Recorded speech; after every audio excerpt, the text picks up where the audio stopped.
Now part of the Darkcast network. Welcome to Indie Podcasts with a dark side.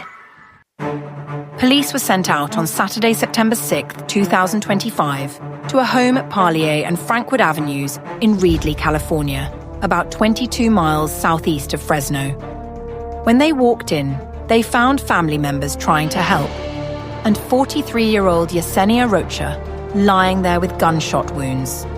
She had been shot by her husband, 43-year-old Michael Rocha, and all of it happened right in front of their 2 adult children and other relatives who were there that day. Welcome to Love and Murder, Heartbreak to Homicide. It's Kai's A. I co-hosts here with you today while Kai is on vacation and will be back in January, but the cases don't stop. We do want to let you know that each case was meticulously researched and written by Kai. We're just here as the voice. Before we get into today's episode, quick heads up. Over on Patreon this week, Kai will be dropping a bonus case that is genuinely shocking. Patreon.com/loveandmurder. A man murders someone's father, answers the victim's daughter's phone call, and calmly tells her, "He can't come to the phone. I killed him." Then he leaves a message for police, written in blood on the wall. If you want access to cases Kai doesn't release publicly, that's waiting for you on Patreon. Patreon.com/loveandmurder. Now grab your glass of apple juice and let's get back into today's case of love and murder. Michael and Yesennia had been together practically their whole lives. They were middle school sweethearts who stayed together, got married, and built 25 years of history together. But underneath that long history was a marriage that had fallen apart. According to Michael's mother, Rita Rocha, the couple had been separated for 2 months. The separation started when Yesennia filed for divorce, something Michael just couldn't accept. He couldn't cope with her filing for divorce. He didn't want to live without his sweetheart. He didn't want to live without his soulmate, the love of his life, and he didn't want her to live without him. So, on that Saturday, Michael came back to the house, and instead of talking or even arguing, he pulled out a gun and shot her. Their daughter Kayla and their son Jacob were right there.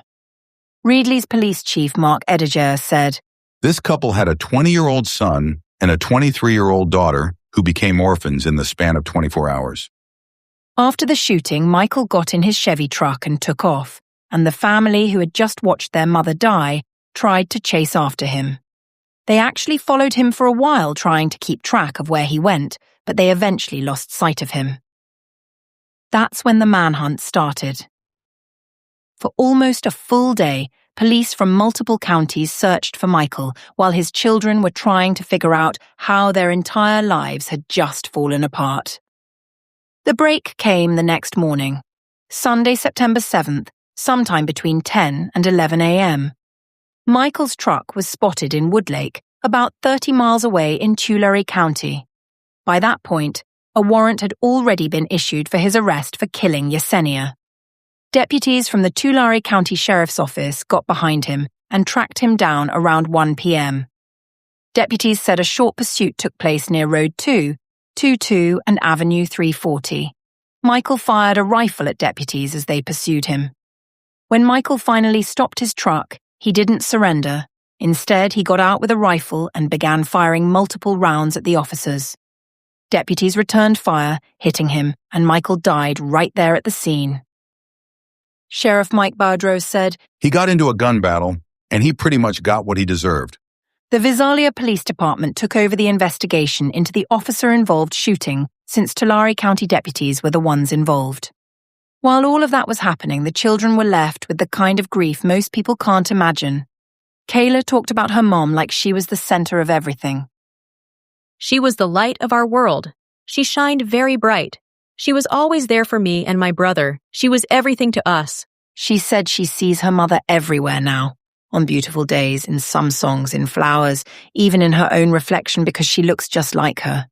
Jacob talked about the future their mom should have been part of. To be a grandmother to mine and my sister's kids when we get to that point, unfortunately, I'll never get that, and he took that away from us. He didn't call Michael Dad. He called him that man, saying, That man took everything away from us. I wish there was something that could have helped him.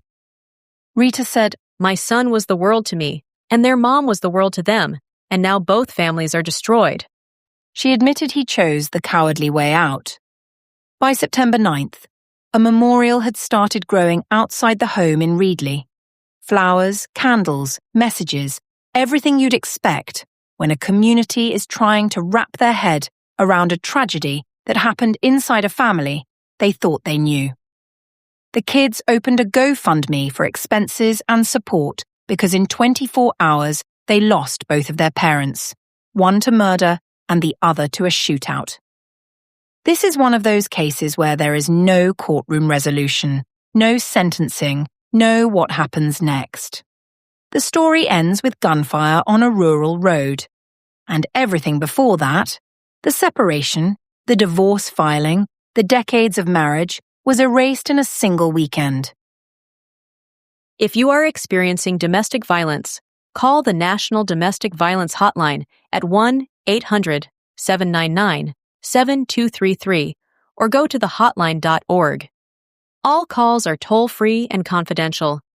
The hotline is available 24/7 in more than 170 languages. Or you can visit the LAM site for more resources, murderandlove.com. And that's all we have for you today. As always, we want to know what you think, your thoughts, your reactions, your questions. So feel free to share them in the comments on the platform you're listening on. You can head to the Patreon and leave it there. Patreon.com/loveandmurder.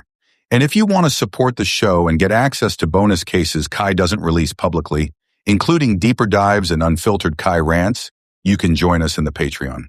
Patreon.com/loveandmurder. Even during her vacation, Kai is still hosting the bonuses over there. Thank you for listening all the way through, and thank you for supporting a show that keeps the focus where it belongs, on the victims. Remember always that it's all love and no murder, and we'll see you in the next episode.